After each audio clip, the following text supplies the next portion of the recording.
It's recording. My Little Pony girl Palacios here. Okay. I'm joined with Haley today. She is holding a football and Seti. Yeah, and Mia. Okay, so we are gonna have a football challenge. See who can throw the football the highest or something like that.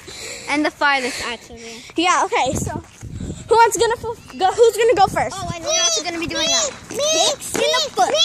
Kicks in the foot. Kicks in the foot. This is gonna show how bad we are at football.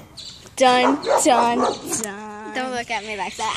Wait, I can just use the cheat. Dun, dun, dun. Okay. Okay. So, first of all, You wanna go first? okay, Haley, hold the camera. Okay, Landon, it's your turn. Okay, let's do it. Where'd it go? I don't know. Let's go look. Where did it land? Over there. Oh my gosh, look how far that is.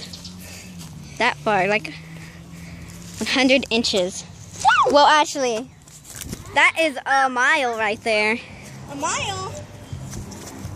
Good job. Thanks. So next is going to be my turn, guys. It's Haley's turn. So, ready, Haley? Make sure you can only see the front of me. And I get the ball. And I get the ball.